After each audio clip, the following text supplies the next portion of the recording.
قرآن میں آیت آئی ہے کہ مسلاۃ لدلوک الشمسی الی غسق اللیل و قرآن الفجر ان القرآن الفجر کان مشہودا ومن اللیل فتہجد نافلۃ لک مقام محمودا۔ اب یہ جو سا مقام محمود ہے، یہ بعض حضرات اس کی تعویل کرتے ہیں کہ نبی علیہ الصلوۃ والسلام کو ایک مرتبہ عنایت ہوگا جس پہ وہ تمام امت کی بخشش فرما دیں گے، اللہ سے سفارش کریں گے۔ کیا یہ تعبیر کرنا درست ہے؟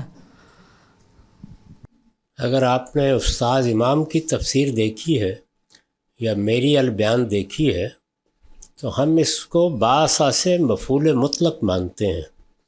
اس وجہ سے ہمارے نزدیک اس کا صحیح ترجمہ یہ ہے کہ اللہ آپ کو ایسا اٹھائے گا جس کی ہر طرف سے تعریف ہو رہی ہو، یعنی وہ کوئی کرسی یا تخت کا نام نہیں ہے بلکہ اس کیفیت کا بیان ہے جو رسالت باب صلی اللہ علیہ وسلم کے قیامت میں اٹھنے کی ہوگی۔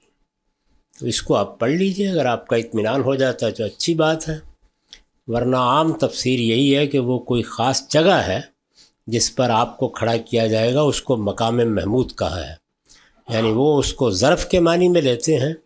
ہمارے نزدیک یہ مفعول مطلق ہے جس کی آگے صفت آ گئی۔